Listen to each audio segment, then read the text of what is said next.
翅膀一碰就掉，战力一放就倒。老麦的产品现在真的就这么不堪吗？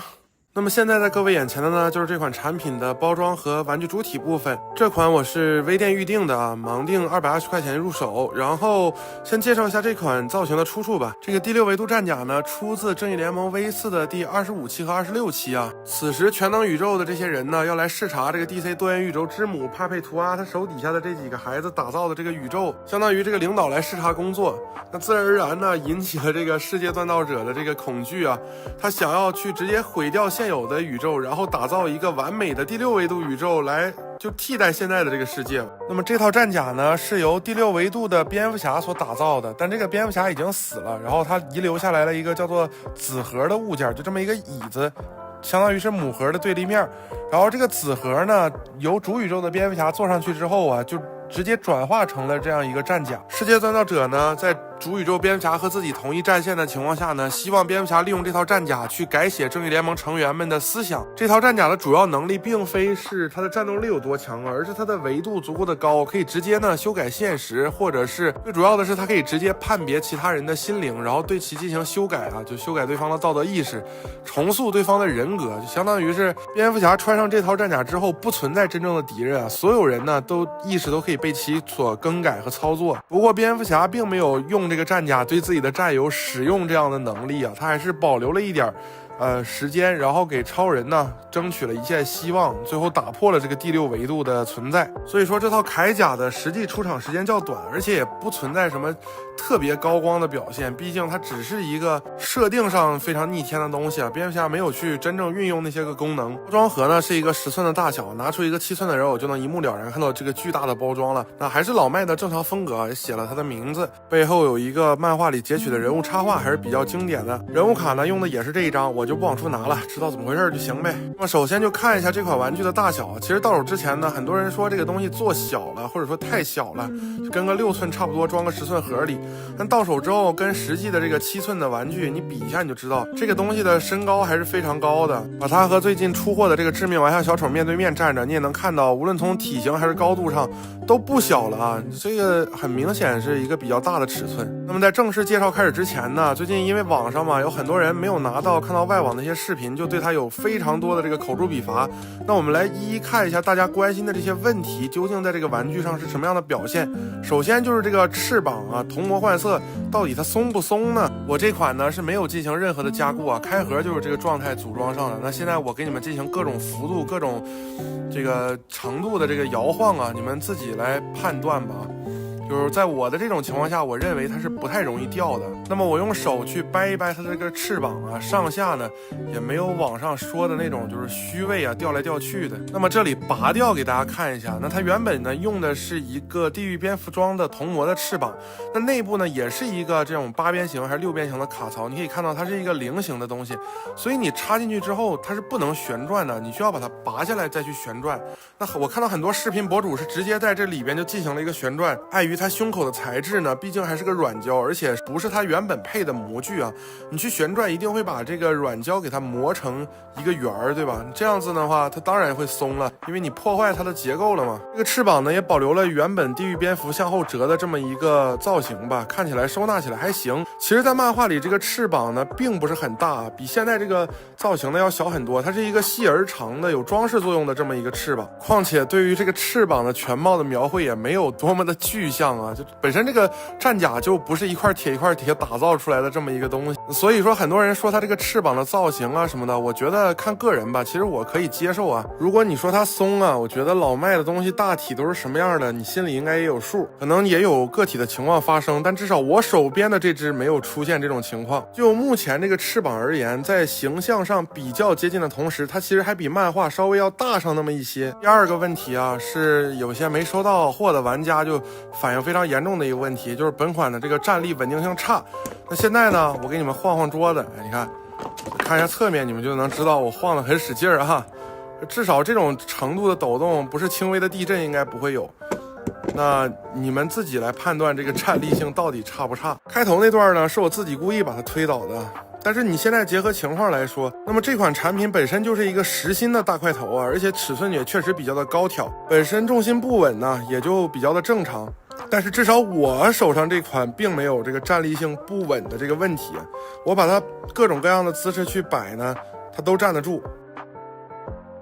那么这个情况呢，我再举起来摇晃一下，看看这个翅膀会不会掉啊？还是没掉。刚才呢，咱们也提到了，就这款玩具的分量还是比较足的，毕竟它还是一个实心的大块头啊。这在老麦最近的作品里，其实也已经不多见了啊。身上的原色呢，用了这么一种珠光白的感觉，看起来比较的润。至于身上的这个漆面啊、细节还有开模呢，大家都能看得见。我个人觉得细节还是可以接受，不过它周身呢，因为这个机设的原因，就本身比较的这个怎么说呢，意识流吧。还要给大家提个醒啊，就是这款的蝙蝠镖呢，它两个脚应该是脱离胸甲的，因为漫画里原设就是这样，它是这样浮起来的，用了一个软胶材料。那我的这款呢，当时是右面的这个角吧，它因为金属漆没干就粘上去了，所以有点粘在这个胸甲上了。我把它拔下来，你可以看到就蹭了一点漆，不过平时挡住看不见。如果你拿到之后发现两个角都被粘住了，那不是它粘的好好的，那是说明你这个中奖了，你得把它给扒下来。那么接下来进入一下可动的演示。首先是这个翅膀，由于它就是一个地狱蝙蝠装的铜模换色，所以你可以看到它有一个收折的功能，不过是向后收折。漫画里呢，这个翅膀呢在后面小小的长长的，也就是往后收折的，它也没有向前收折过。所以你说希望收拢着，那它都终极铠甲了，它还那么害羞干嘛，对不对？头部呢，刚才看到了啊，左右是没有问题的，然后低头幅度很大，抬头就几乎没有了。不过因为它是个巨型机甲，胳膊的话肩胛就会有一定的干涉。不过好在呢，至少也能达到一个90度左右的可动范围。然后这里可以给大家看一下啊，它的大臂是有平转的，它不是在小臂平转，它是有它正常的一个大臂平转的。小臂这里呢是为了造型的这个一体性啊，因为它这个机设比较意识流嘛，它做了一个造型完整性的取舍，但是依然能到达一个90度吧。我感觉这个地方呢，手腕球形关节隐藏的还好，然后该各方面的活动也都有。我这只的另一条手臂呢，上面那个平转关节直接就给我粘死了，就到货的时候。然后我是拿这个老虎钳加这个热水啊，修了那么好几十分钟才给修好的。不过现在目前是能动了，大家到时候也可以检查一下这个平转关节。腰部保持老麦的传统异能，只能后仰，没有前抬。不过这个腿部呢，虽然前踢幅度不大，不过可以往侧面来，然后配合这个腰呢，它就可以踢得很